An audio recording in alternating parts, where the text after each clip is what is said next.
Aujourd'hui, chacun d'entre vous rencontrera un époux. Mais un seul sera le vrai. Avec cette clé, vous ouvrirez une porte. Avancez un par un.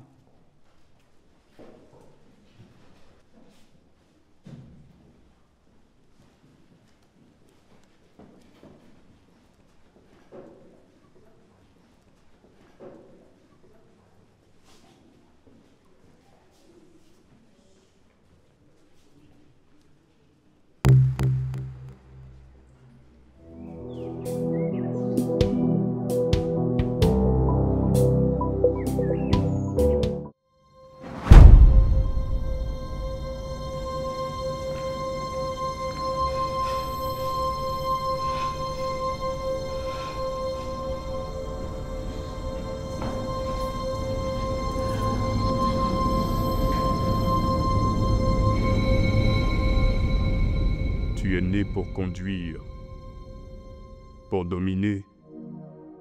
Dieu t'a mis à part. Tu n'as pas besoin d'attendre. Le monde t'attend. Je suis venu essuyer tes larmes. Oublie l'attente. Tu as déjà assez souffert. Pourquoi te lier à un seul? L'époux que tu cherches, c'est la liberté. C'est toi. Tu es ton propre salut. Le vrai époux s'est humilié, pas exalté, et il ne m'idolâtre pas. Il me transforme. Si tu es l'époux, pourquoi flattes-tu mon orgueil plutôt que d'éprouver mon cœur? Mais l'époux véritable vient aussi pour sanctifier, pas seulement consoler. Qui es-tu vraiment?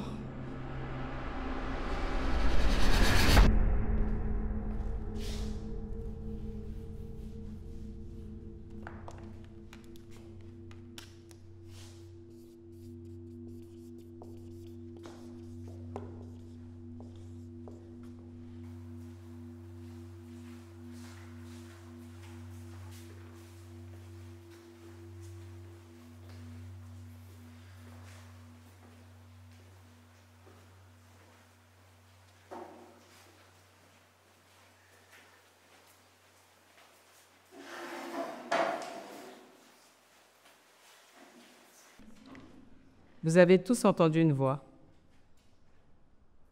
Certains ont reconnu le vrai berger. D'autres ont entendu l'étranger.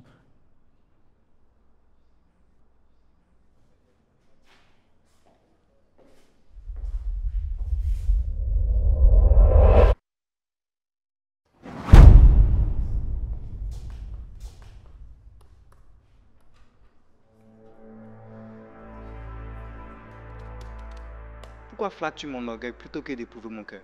Vient aussi pour sanctifier, pas exalté. Il me transforme. C'est une violation de notre intimité. Michael? Caleb? Non. C'est un miroir. Il fallait que vous voyiez en qui vous espérez vraiment pour pouvoir choisir celui que vous voulez attendre.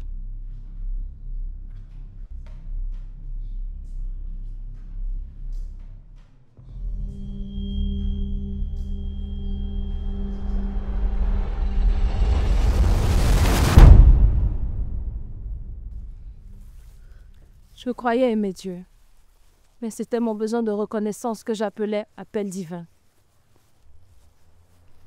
Moi, je voulais qu'on me regarde. Même Dieu. Il faut qu'on arrête de façonner Dieu à notre image.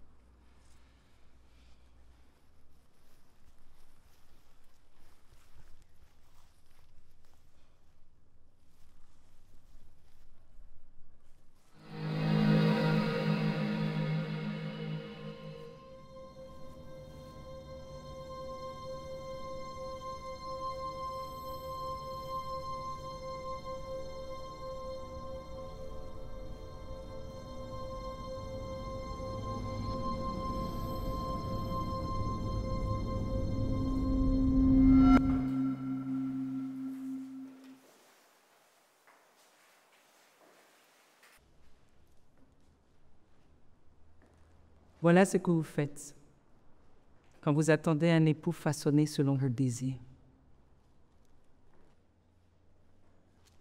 Vous découpez la parole.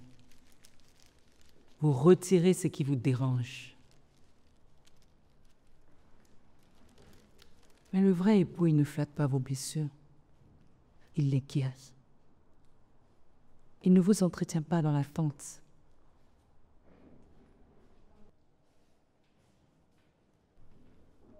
Il vous purifie pour la sienne.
Non, non, non, non, non, non, non. Pas sans moi, hein? Non, non. Pas sans moi. Tu ne les as pas laissés partir sans moi. J'ai cassé la table, hein? Je les ai emmenés à se laver vers toi. Je les ai préparés, je les ai livrés à toi.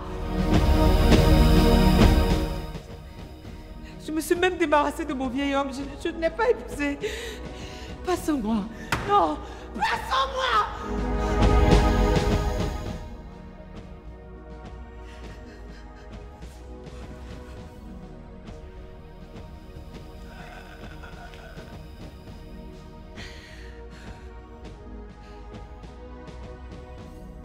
Tous les jours, sans cesse, jour et nuit, je me suis alignée. Tu m'as dit, je ne t'abandonnerai pas. Tu es où? Où sont-ils?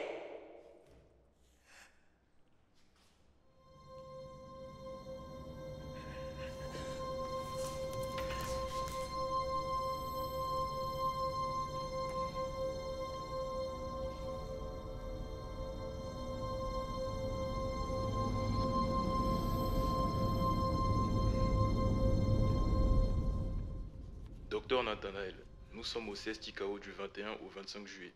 Nous irons après au stade de la BAE pour une veillée. Ils nous ont transférés au programme supérieur. On vous attend.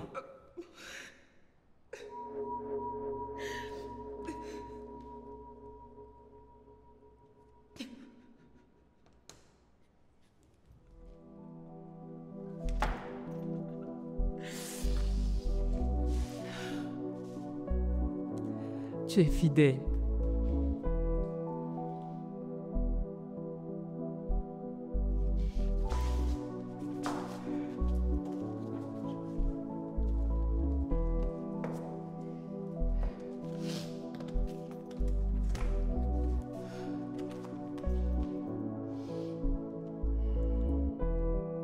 Je vais à ta rencontre.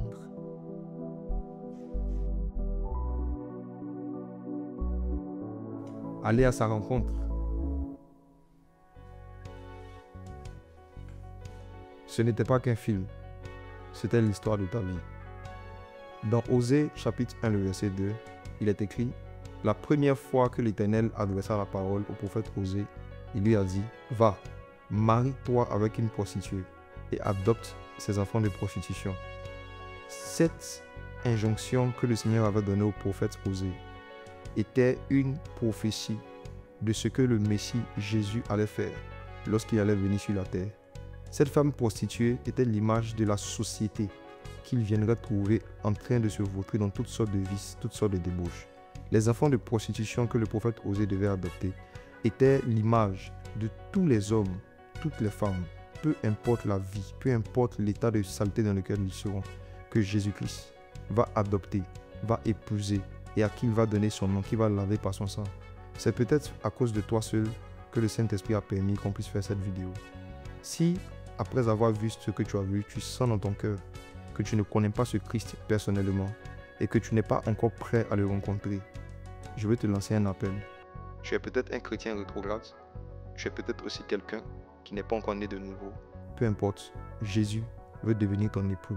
Jésus veut que tu te prépares à le rencontrer. S'il te plaît, renonce à toi-même. Sors du monde. Sors du péché. Sors de la nonchalance. Sors de la négligence de ta communion avec celui qui t'a créé. Et va à sa rencontre.